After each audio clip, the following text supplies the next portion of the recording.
अच्छा, हिकिड़ो असांजो पहिरीं प्यारो उस्तादु आहे, थोरी देरि पहिरियां हुन मूंखे व्हाट्सअप ते हिकिड़ो क्वेश्चन मोकिलियो त साईं हीउ क्वेश्चन जेको आहे उहो कीअं थींदो, कंहिंखे सम्झाइणो आहे।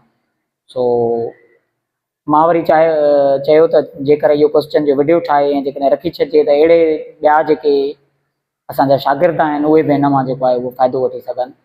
सो हीउ सेट जेको क्वेश्चन हुयो इहो हुयो मातहत सेट जो। असां सिंधीअ में हुनखे मातहत चवंदा आहियूं ऐं अंग्रेज़ीअ में असां हुनखे सबसेट चवंदा आहियूं। तो वरी ॿिए हिकिड़े उस्ताद साथी सां वेठा हुआसीं त हुन बि चयो त साईं सिंधीअ में ॿोलीअ में जेके मैथ में जेके टर्म्स इस्तेमालु थियनि था उहे आम ॿोलीअ में इस्तेमालु नथा थियनि, इन करे असां जेको आहे उहो मैथ जॾहिं पढ़ायूं था, रियाज़ी जॾहिं पढ़ायूं था, सिंधी ॿोलीअ में जॾहिं असां हुनखे पढ़ायूं था त सिंधी ॿारनि खे शागिर्दनि खे सम्झ में ई नथी अचे। पाण कोशिशि कंदा आहियूं त उहे लफ़्ज़ जेके आहिनि उहे सवला सिंपल करे सम्झायूं। हाणे हीउ जेको मातहत आहे इहो लफ़्ज़ हूंदो आहे कंहिं बि घटि हेठि वारे रैंक वारे माण्हूअ जे लाइ इस्तेमालु थींदो आहे। इहो टर्म ख़ासि करे अंग्रेज़नि जे दौर में तमामु घणो इस्तेमालु थींदो हुयो जॾहिं मातहत ऐं बाला ऑफिसर हूंदा हुआ। बाला वॾो ऑफिसर हूंदो हुयो, यानी जेको ग्रेड में वधीक हुजे, ऐं मातहत वरी हुनजो हेठियों ऑफिसर हूंदो हुयो। जीअं असां वटि जेको आहे उहो इंस्पेक्टर हूंदो आहे, इहो बाला ऑफिसर थियो। वरी हुनजो जेको आहे उहो मातहत हूंदो आहे, सब इंस्पेक्टर हूंदो आहे। वरी हुनजो मातहत हूंदो आहे जेको आहे ASI हूंदो आहे। जेकॾहिं पाण स्कूल वारे जेकॾहिं हुनखे खणूं, कैडर खे खणूं त उते जेको आहे उहो सीनियर हेडमास्टर हूंदो आहे, उहो बाला ऑफिसर हूंदो आहे। वरी हुनजे हेठां टीचर हूंदा आहिनि, या हुनजे हेठां जेकॾहिं उहो 17 ग्रेड जो को ऑफिसर आहे त उहो वरी हुनजो मातहत ऑफिसर हूंदो आहे। सो पाण सेट में इहो मातहत ऐं बाला वारो कीअं खणी अची सघूं था, अचो त हुनखे जेको आहे हिकिड़े एग्ज़ाम्पल सां जेको आहे उहो पाण सेट ॾिसूं। हाणे पाण मातहत सेट कॾहिं चवंदासीं या बाला सेट असां कॾहिं चवंदासीं जॾहिं हिकु जहिड़ा मेंबर सेट में मौजूदु हुजनि।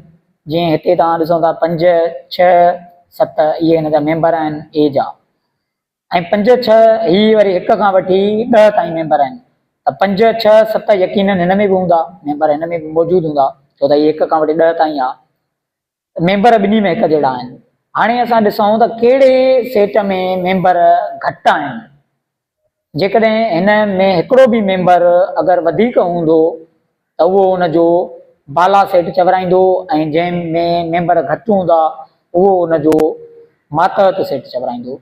ऐं मातहत जी जेका निशानी आहे उहा असांजे वटि निशानी हीअ आहे, हीअ मातहत जी निशानी आहे। हाणे असां हिते ॾिसूं A में सिर्फ़ु 3 मेंबर आहिनि, B में 10 मेंबर आहिनि, ऐं 5, 6, 7 हिन में मौजूदु बि आहे। असां चवंदासीं त A जेको आहे उहो मातहत आहे B जो, ऐं B वरी हिनखे उबतो पढ़ंदासीं, B वरी बाला सेट आहे A सेट जो। वरी जेकॾहिं ॿिए मिसाल में चऊं त हाणे हिन में C में सिर्फ़ु हिकिड़ो मेंबर आहे, ऐं D में 2, 3, 5 हिन में 3 मेंबर आहिनि। त यकीनन जंहिंमें मेंबर वधीक हूंदा उहो हिन जो बाला सेट चवराईंदो, ऐं जंहिंमें मेंबर घटि हूंदा उहो हिन जो मातहत सेट चवराईंदो। त हिते असां चवंदासीं त C जेको आहे उहो मातहत सेट आहे D जो। वरी 3 में अचूं, 3 में जेकॾहिं असां अचूं त हिन में 1, 2, 3 खां वेंदे 8 ताईं मेंबर आहिनि, ऐं हिन में वरी 2, 4, 6।